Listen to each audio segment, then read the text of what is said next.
അമ്മേ, അമ്മൂനെ ഇറക്കി വിട്ടതുകൊണ്ട് പ്രശ്നം തീരുന്നാണോ അമ്മ കരുതുന്നത്? അവള് സഞ്ജുവിന്റെ ആദ്യ ഭാര്യ. എന്ത് ഭാര്യ? അവളൊരു കല്യാണ നാടകം കളിച്ചതുകൊണ്ട് അവളെങ്ങനെ ഭാര്യയാവും? അവരൊന്നിച്ച് ജീവിച്ചില്ലെന്നല്ലേ ഉള്ളൂ. താലി കെട്ടിയ പെണ്ണ് ഭാര്യ തന്നെയാ.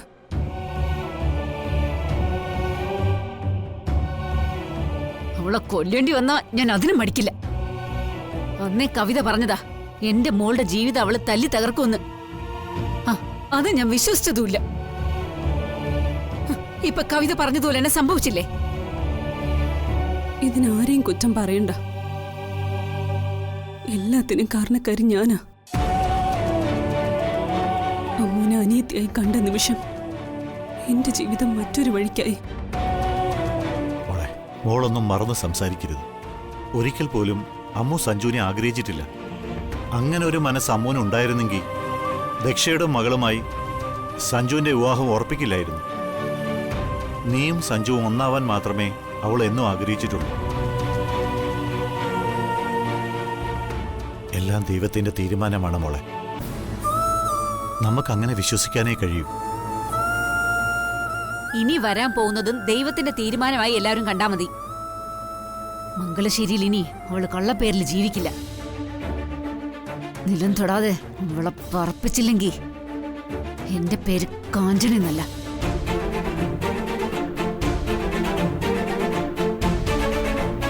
നിങ്ങളൊന്ന് പുറത്തേക്ക് നിൽക്കണേ.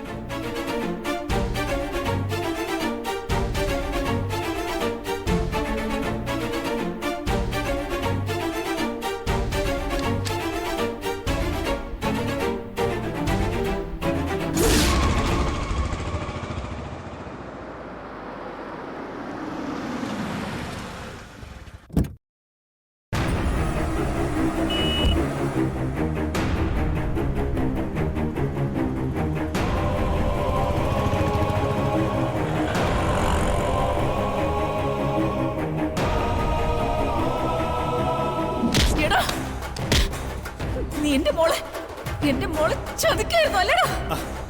നീ എന്തീ കാണിക്കുന്നെ? വിടവനെ. വിടാൻ. എന്തീ കാണിക്കുന്നെ? പ്രഭ ഇവനോടൊപ്പം ചേർന്ന് സ്വന്തം മോളെ ചതിക്കായിരുന്നു അല്ലേ? ഈ സത്യങ്ങളെല്ലാം നിങ്ങൾക്ക് അറിയായിരുന്നു അല്ലേ? എന്നിട്ടും എന്തിനാ ഈ രണ്ടാം കെട്ടുകാരന് നമ്മുടെ മോളെ കെട്ടിച്ചു കൊടുത്തത്?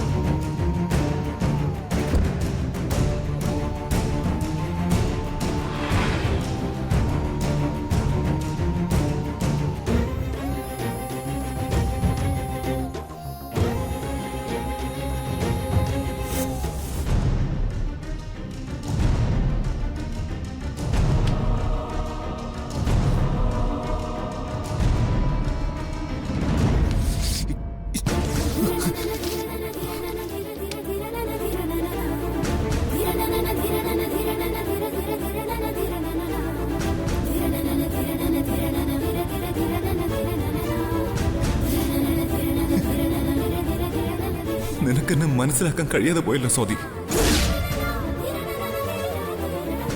നിന്നെ എനിക്ക് നഷ്ടപ്പെട്ടു പോകാതിരിക്കാൻ വേണ്ടി മാത്രമാണ് നിന്നോട് ഞാൻ ആ സത്യം പറയാൻ ഭയന്നത്.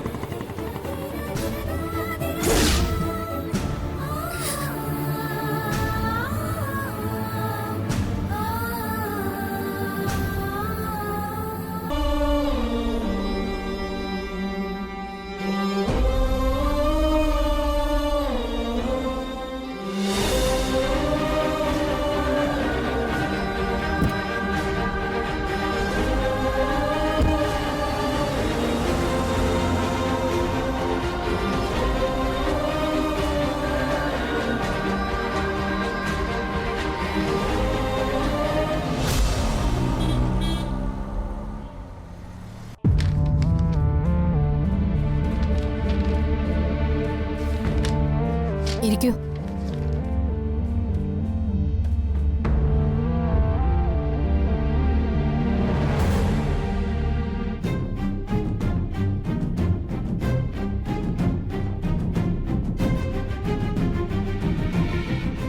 ഹസ്ബൻഡ് എന്ത് ചെയ്യുന്നു? ബിസിനസ്സാ. ബിസിനസ് ടൂറിലോ മറ്റോ ആണോ? അല്ല, മോള് 2 ദിവസമായിട്ട് ഞങ്ങളുടെ കൂടെ ആയിരുന്നു. എന്നാൽ ഒട്ടും വൈകണ്ട, ഉടനെ വിളിച്ചോളൂ. ഒരു അച്ഛനാവാൻ പോകുന്നുണ്ട്.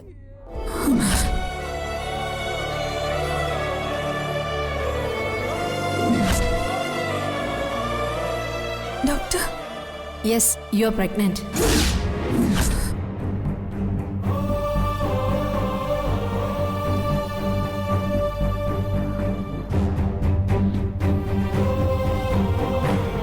എന്താ, തീരെ പ്രതീക്ഷിച്ചില്ല അല്ലേ? സ്വാതിയുടെ ലക്ഷണങ്ങൾ കണ്ടപ്പോൾ തന്നെ എനിക്ക് സംശയം തോന്നിയതാ. പ്രഗ്നൻസി ടെസ്റ്റിൽ റിസൾട്ട് പോസിറ്റീവായിരുന്നു. സന്തോഷമായി ഡോക്ടർ. എന്താ സ്വാതിയുടെ മുഖത്തൊരു തെളിച്ചമില്ലാത്തത്?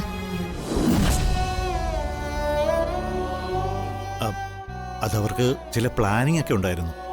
ലുക്ക് സ്വാതി, നമ്മൾ വേണമെന്ന് ആഗ്രഹിച്ചാൽ നിരാശപ്പെടുത്തുന്ന ഒരു കാര്യം ഒരു കുഞ്ഞ്. അത് ദൈവം തരുന്നതാ. അതിനൊരു സമയമുണ്ട്. സന്തോഷത്തോടെ സ്വീകരിക്കുക. എന്താ, ഓക്കെ അല്ലേ? ഇപ്പോഴത്തെ ടെൻഷനൊക്കെ മാറിക്കോളും മാഡം. ഞങ്ങൾക്കിതീ കവിഞ്ഞ് ഒരു സന്തോഷവും ഇല്ല. ഇനി ഒരു 2 മാസം കഴിഞ്ഞു വരണം. പിന്നെ നല്ല കെയറിങ് വേണം. ഞാനതൊന്നും പറഞ്ഞു തരണ്ടല്ലോ. എനിക്കറിയാം ഡോക്ടർ, ഞാനും ഒരു അമ്മയല്ലേ. All the best. Thank you.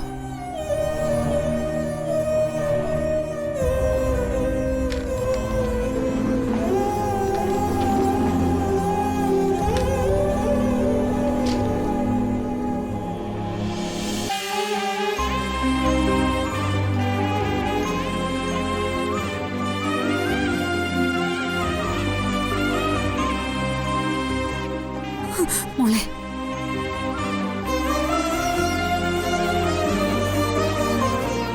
പ്രഭേ, മനസ്സ് തുറന്ന് സന്തോഷിക്കേണ്ട ഈ സമയം നമുക്കതിന് കഴിയുന്നില്ലല്ലോ. എന്തുകൊണ്ട് സന്തോഷിച്ചൂടാ? അവര് തമ്മിൽ പിരിയാതിരിക്കാൻ ദൈവം ചേർത്ത ഇഴയാണ് ഈ കുഞ്ഞ്. എല്ലാം നല്ലതിനു വേണ്ടിയാ, നല്ലതിനു വേണ്ടി മാത്രം. വാ.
എന്താടി നിന്റെ മനസ്സിൽ? ഇനി അവൾക്ക് വേണ്ടി ഒഴിഞ്ഞു കൊടുക്കാനോ? അതെ, അവള് സഞ്ജുവിന്റെ ഭാര്യയായി മംഗലശ്ശേരിയിൽ ജീവിക്കണം. അത് കാണാനാണ് ഞാൻ ആഗ്രഹിക്കുന്നത്. എന്റെ കുഞ്ഞിനെ ചതിച്ചിട്ട് എന്ത് കാണാനാടാ നീ ഇനി നിൽക്കുന്നത്? കുടുംബത്തോടെ ഞങ്ങൾ കത്തിച്ചാമ്പലാവുന്നത് നിനക്ക് കാണണോ? പോടാ എന്റെ മുമ്പിൽ നിന്ന്.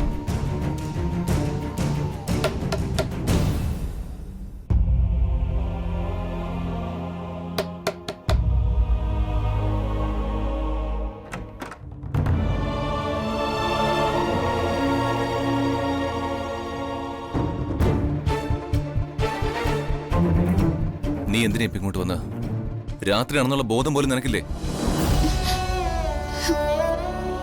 ആ സ്ത്രീ ഫോണും പിടിച്ച് എവിടെയെങ്കിലും പതുങ്ങി ഇരിപ്പുണ്ടാവും. സ്വാതിയുടെ ഫോണിൽ ഇതും കൂടി കിട്ടിയ തീർന്നു. കവിത ചേച്ചി പുറത്തെവിടെ പോയിരിക്ക? അതറിഞ്ഞിട്ടാണോ സാന്ത്വനിപ്പിക്കാൻ നീ ഇങ്ങോട്ട് വന്നത്? ഭക്ഷണം കഴിക്കാൻ വിളിക്കാൻ വന്നതാ ഞാൻ. എന്നെ ഭക്ഷണം കഴിപ്പിക്കാൻ നീ ആരാ? എന്തിനാ എന്നോട് ഇങ്ങനെ ദേഷ്യപ്പെടുന്നേ? അറിയാതെയാണെങ്കിലും ഞാൻ ഇവിടെ വന്ന് പെട്ടുപോയി. നിങ്ങൾ ആരാണെന്ന് തിരിച്ചറിഞ്ഞതു മുതൽ ഞാൻ ഇവിടുന്ന് പോവാൻ ശ്രമിച്ചതല്ലേ. പക്ഷെ ചേച്ചിയുടെ വാക്ക് കേട്ട് നിങ്ങൾ എന്റെ പിന്നാലെ വന്നു. അതെ, എന്റെ തെറ്റ് തന്നെ. നിന്നെ രക്ഷിക്കാൻ വേണ്ടി ഇറങ്ങി പുറപ്പെട്ടതിന് എനിക്ക് കിട്ടിയ ശിക്ഷ.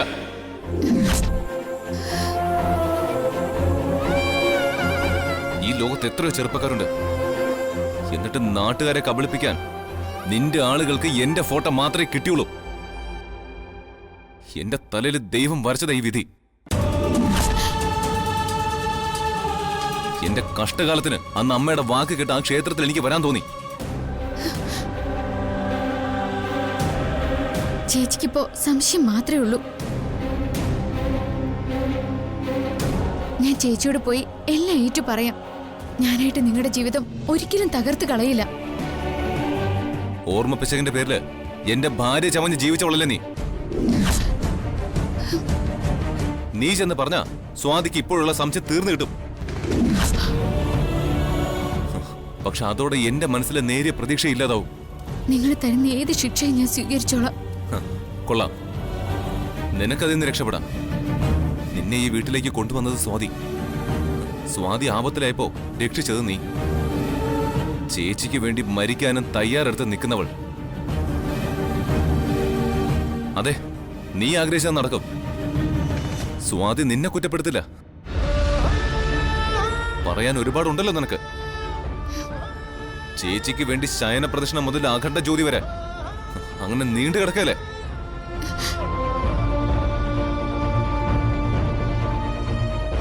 എന്റെ കാര്യം, നിന്റെ ഭർത്താവിനെ അവൾ അന്വേഷിച്ച് നടക്കുമ്പോ ചതിയനെ പോലെ ഞാൻ നിന്നു. സത്യസന്ധനായിട്ട് ചമഞ്ഞു നിന്ന് ഞാൻ അവൾ അതിൽ നിന്ന് പിന്തിരിപ്പിക്കാനായിട്ട് പല വിധത്തിൽ ശ്രമിച്ചു.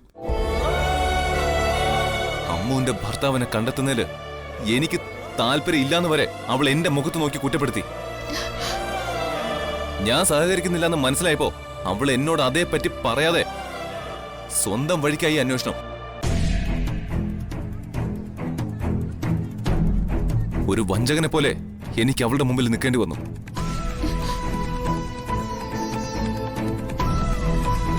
ഇപ്പൊ നീ ചെന്ന് അവൾക്ക് മുമ്പിൽ കുമ്പസരിച്ച നിനക്ക് പാപമോക്ഷം കിട്ടും. എനിക്കോ? എനിക്ക് കിട്ടാൻ പോകുന്ന സമ്മാനം ഡിവോഴ്സ് നോട്ടീസ് ആവും. അപ്പോഴേ നിനക്ക് തൃപ്തിയാവും. അയ്യോ, അങ്ങനെയൊന്നും പറയല്ലേ. പിന്നെ ഞാൻ എങ്ങനെ പറയണം? എന്റെ ഉള്ള സമാധാനം കെടുത്തതേ ഇവിടെ നിന്ന് പോയി തരാവോ?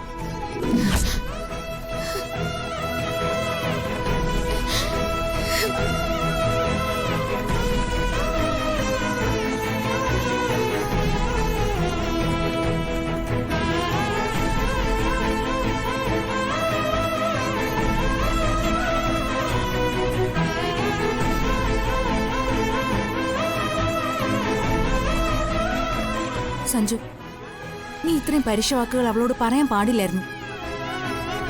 നീ അവളെ രക്ഷിച്ചു എന്നത് ശരിയാ. പക്ഷെ എന്ത് തെറ്റാ അവൾ നിന്നോട് ചെയ്തത്? ഒരെണ്ണമെങ്കിലും നിനക്ക് പറഞ്ഞു തരാവോ? അവളുടെ കൈയും കാലും കെട്ടി ഈ വീട്ടിലിട്ടത് നീയാ. നിനക്ക് വേണമെങ്കിൽ അമ്മന് എന്തെങ്കിലും ജോലി വാങ്ങിക്കൊടുത്ത് ഈ നാട്ടിൽ നിന്ന് തന്നെ മാറ്റി നിർത്താമായിരുന്നു. നീ അത് ചെയ്തോ?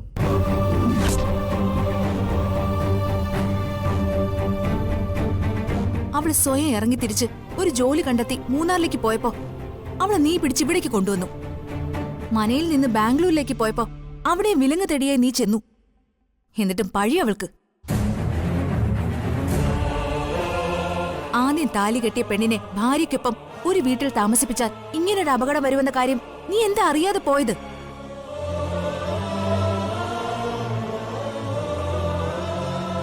മനസ്സിന്റെ നിയന്ത്രണം കൈവിട്ടു പോയപ്പോ ഞാൻ അറിയാതെ പറഞ്ഞു പോയതാ. എല്ലാം എനിക്ക് അറിയാപ്പച്ചി. തെറ്റ് ചെയ്തത് ഞാൻ തന്നെയാ തെറ്റുകാരൻ.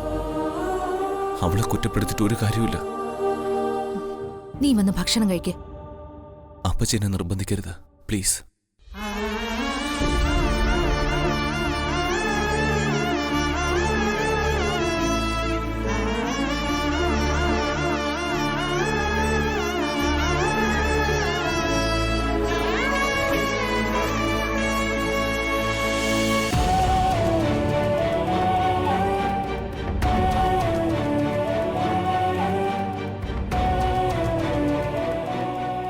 കൊണ്ടുപോയി തരാൻ അദ്ദേഹം പറഞ്ഞു. ഇനി ഞാനിവിടെ നിൽക്കാൻ പാടില്ല.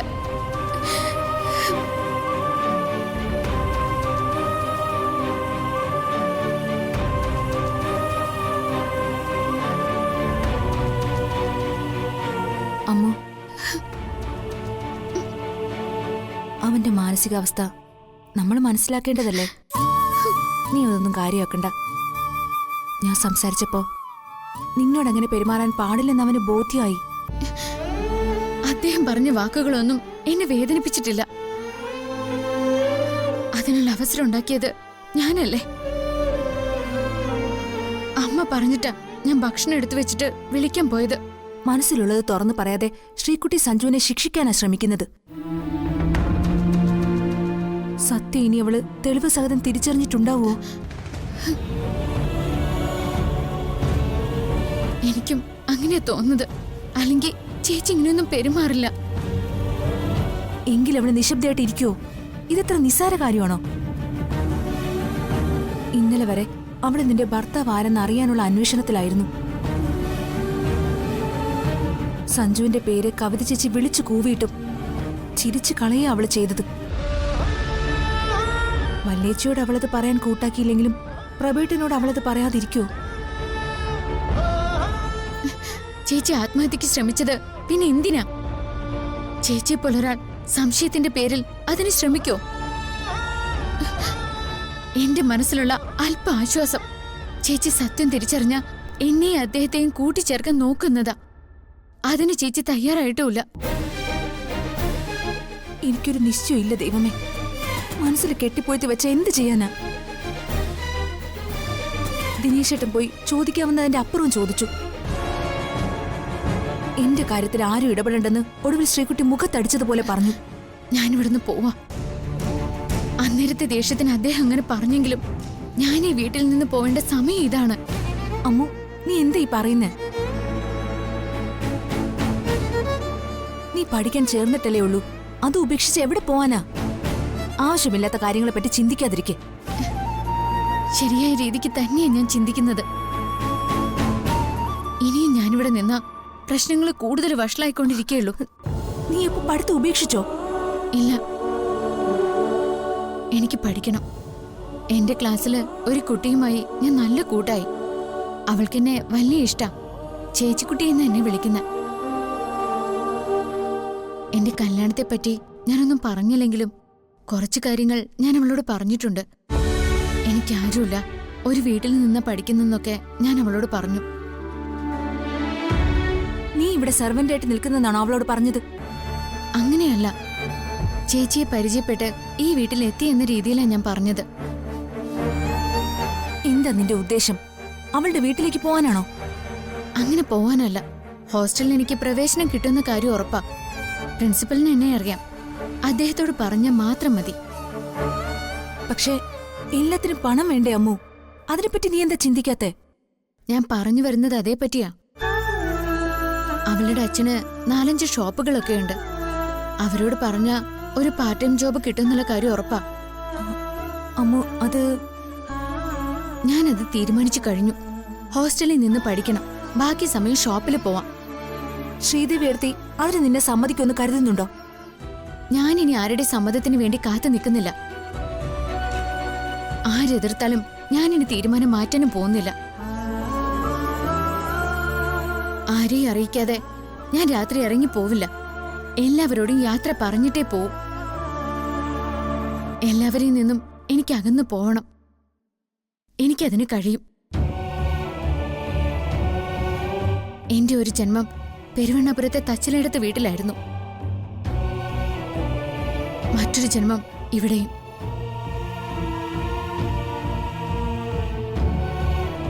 ഇനിയുള്ള ജന്മമായി ഞാനിതിനെ കാണുന്നു. ആരോടും ഞാൻ നന്ദികേട് കാണിക്കുന്നില്ല എന്ന് നിങ്ങളെയൊക്കെ ഞാൻ ഓർക്കും. അത് മതി എനിക്ക്. മോളെ അമ്മു, നെഞ്ച് തകർത്ത് കളയുന്ന വാക്കുകളൊന്നും നീ പറയരുത്. എനിക്ക് പോവാതെ പറ്റില്ല കാവേരി ചേച്ചി.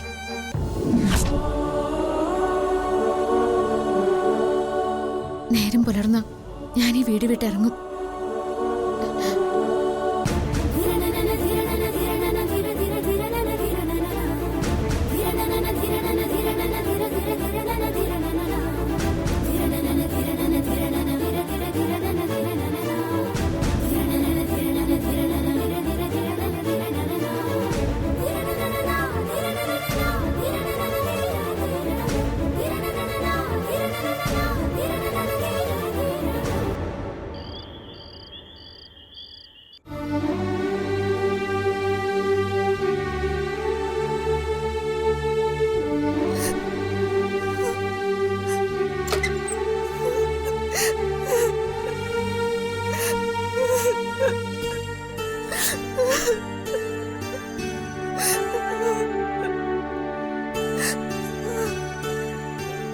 മോളെ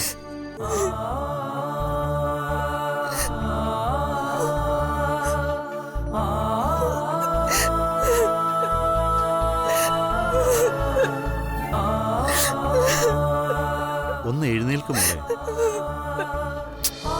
ഒന്ന് എണീക്കും മോളെ.